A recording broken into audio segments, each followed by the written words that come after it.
क्योंकि अंततो गत्वा इष्ट का दर्शन करते करते वो परमात्मा सब जगह सर्वत्र व्याप्त ही तो दिखाई पड़ता है। उसे कहीं ऐसा स्थान दिखता नहीं जहां उसका भगवान ना हो।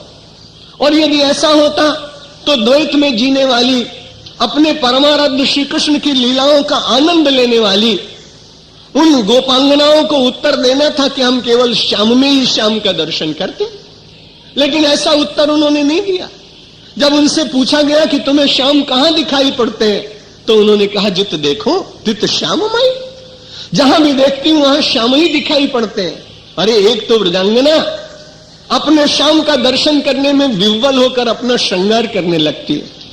प्रायः ऐसा माना जाता है कि वियोग में श्रृंगार होता नहीं, लेकिन उसने पूरा श्रृंगार किया।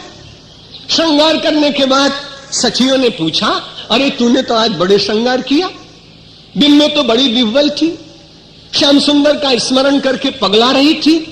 उसने कहा तुम्हारी दृष्टि है, मैं अपने श्याम सुंदर को बहुत दूर रख नहीं सकती थी।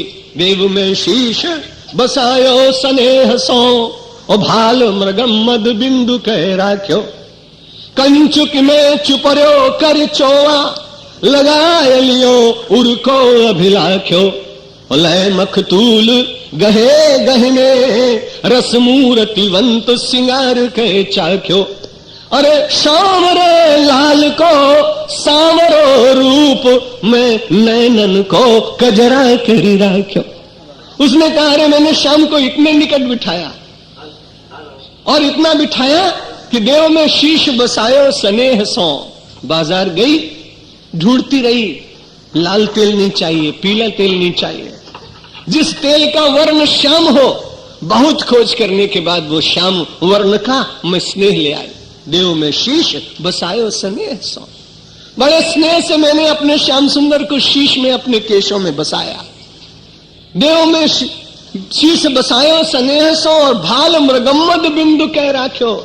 और मैंने टिकली देखी तूने, मैंने लाल टिकली नहीं लाई, बहुत खोज की, जो श्याम वर्ण की टिकली थी वही लाई और मैं अपने मत्थे में लगाया। मैंने देव में शीश बसायो स्नेह सो, भाल मृगम्मद बिंदु कह राख्यो, और कंचुक में चुपरो कर चोवा, लगाए लियो उनको अभिलाख्यो। मैंने ऐसे सुंदर वस्तुओं को लाकर अपने हृदय से लगाया जो श्याम को बहुत प्रिय।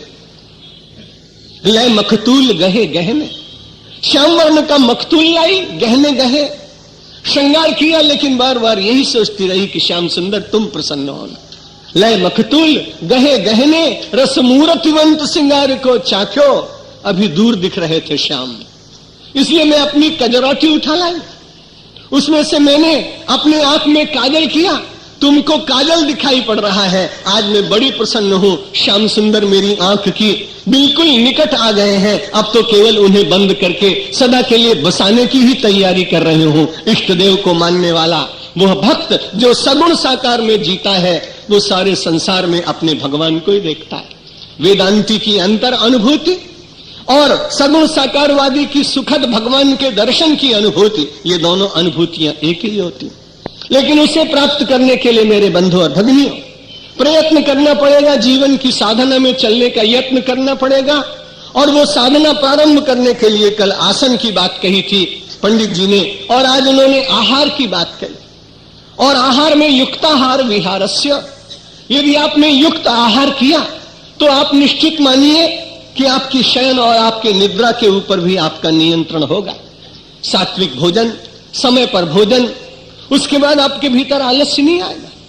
जिन पूज्य स्वामी करपात्री जी महाराज का अभी वर्णन किया गया, वो धर्म सम्राट थे, तपस्वी थे, विद्वान तो उनके बराबर कोई हुआ नहीं, होगा कह सकना कठिन।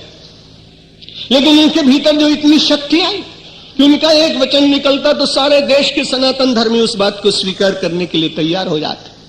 बिना शंकराचार्य पद पर रहे हुए किसी दिव्य सन्यासी को पूरे समाज ने धर्म सम्राट की उपाधि अपने अंतर से दी हो तो केवल एकमात्र संत है स्वामी करपात्री जी महाराज। युक्ताहार विहारस्य, यदि व्यक्ति अपने आहार में संयमित हो जाए तो उसके बाद जीवन के अन्य व्यवहार अपने आप ही ठीक होने लगते हैं।